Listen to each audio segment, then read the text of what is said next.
Hey, I'm Shanda Golden and you're in the vault. We're backstage here at the Grand Sierra on another field trip. We're hanging out with members of Skid Row, Snake, and ZP. How are you? Excellent. Thank you. Thank you for being here. Oh, thank you for having us. So I wanted to chat with you gentlemen about the new album that's coming out, Chapter 3 of United World Rebellion. And I was wondering, ZP, how much involvement will you be having with this record? I'm writing it all. Oh, you are? Oh, yeah. Guitars, drums, lyrics, melodies, Crazy. the works. Yeah. Like modern day Prince. Yeah. Yeah? Yeah, they just Are went, you? dude. Without the talent. You're welcome. No, Yeah, I'll right. sort that So out later. are you writing? I'm involved, yeah. Oh, wonderful. Yeah. Okay, nice. So I was listening to Chapter 1 and 2 of the albums, and what I love about your writing is that you have a tendency to write towards more of what's going on in society as far as the struggles of people and like homelessness. You've always tackled those issues. So as a writer, why is that important to you? I don't think it's necessarily like something that we're extremely conscious of. Like we walk into a room, Rachel and I, together and go, okay, we have to write about the strife that's going on with the common person, you know, Right. the blue collar worker. It's just in our blood because I think that's how we were raised. We were all raised in, you know, like lower middle class families and neighborhoods. Okay. Our parents, all of our parents, worked extremely hard just to make ends meet. So we're particularly in tune with everything that's going on, especially in the world today. And so it's, when you're expressing yourself, one of the things that we always prided ourselves upon was about being really, really honest about what we were saying. We weren't attempting to be anything else other than sort of vessels to be able to express what was going on with us internally, emotionally.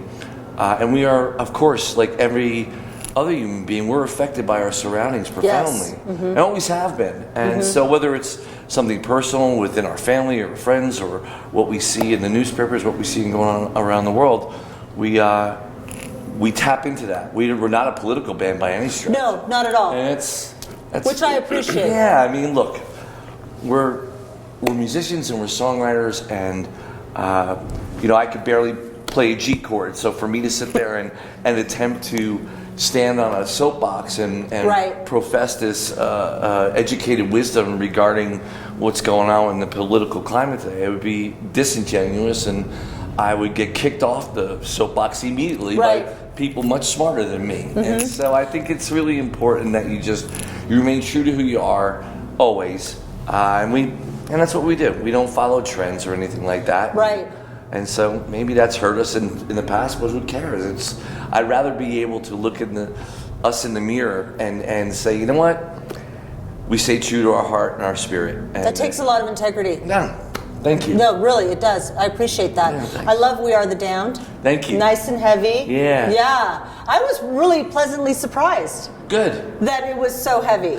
Well, I mean, again, Rachel and I have a 32-year relationship now of being best friends and writing music together and songs together and you know, just sort of conveying to each other these different things that we see and that we feel, and that invokes a heavier response, if you will. And so, you know what? We all want to have fun doing what we're doing, and that seems to be where we find a lot of our joy is just the heavier stuff. And the new record is going to be, it's going to be a full length. It's not going to be an EP. Right. We're doing it with Michael Wagner, which is, as everybody who knows anything about Skid Row knows, that he did our first two albums, and he's been so instrumental in bringing the best out of who we are as musicians and as a band as a whole. And I'm really excited to see him work with ZP, and we've had the opportunity to go in and do some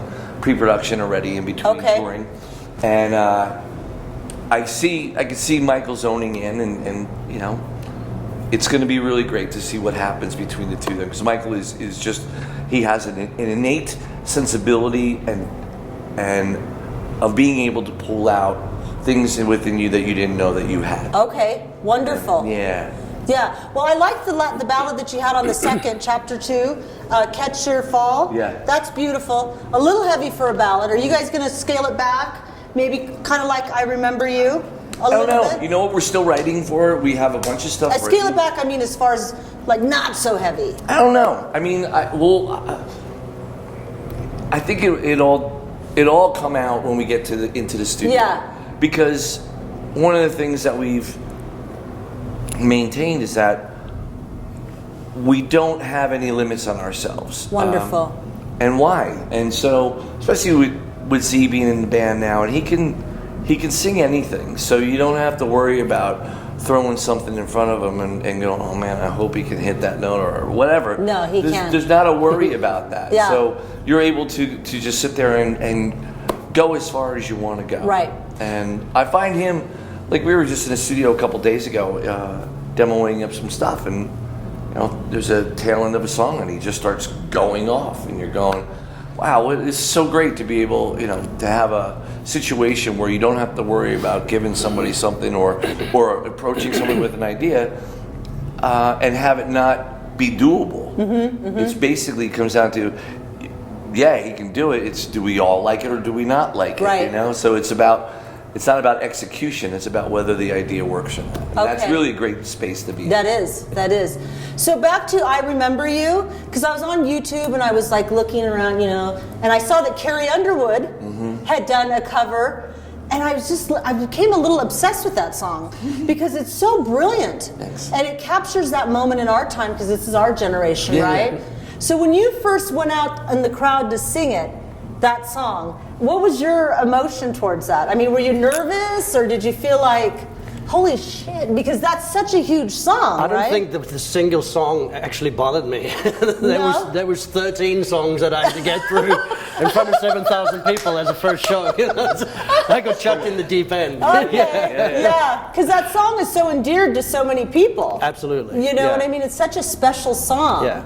So, but I heard you sing it before and you nailed it, Thanks. Yeah, It's a there's some great really challenging bits there, and it is a great song, and it's always fun to do. Right. One of the great things was when Z came down and we were like, you want to, see if this can work out. Okay. We had known him and Rachel had become pretty close, and so when we went through our dilemmas, it was like, okay, let's fly him over here and see what happens and see if this can work. And because of what we had put ourselves through already, we were very guarded. Sure. And a lot of people come in and they'll learn like 4 or 5 songs, and they'll learn them like crazy. And but there's 4 or 5, and so that's in my peanut brain. That's what I'm thinking he's going to do. And he comes in and he's like, I got a list of 20 songs, man. I know these songs, and whatever you guys want to do, I'm in. So you pick one, I'll sing it.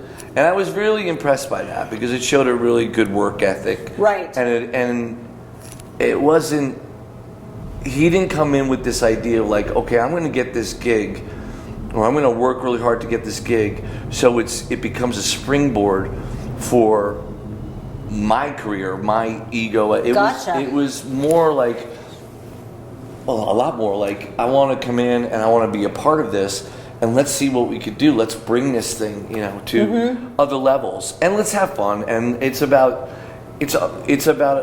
camaraderie and being able to sit there and you'll see when we play night. You go out and we have fun and we enjoy each other's company. We enjoy each other off stage as well, which is huge. But the really thing that first grasped me was the work ethic, and always about like team, man, about us, not about me, my ego, or anything like that. It's about us. Wonderful. What do we do? Because it has to be that. Yeah. Because that's why it's a band. Especially nowadays. Yeah, especially nowadays. Well, I'm getting the wrap it up from the boys. They're like, wrap it up, lady. So I want to tell you, thank you, gentlemen, so much for doing the show. I'm looking so forward to chapter 3 and beyond, and nice and heavy. I love it. Thank you so nice. much. Yeah, You're thank very you. nice to have us. I appreciate your time. Oh, thank you. All right. Well, that's it, you guys. We'll see you later.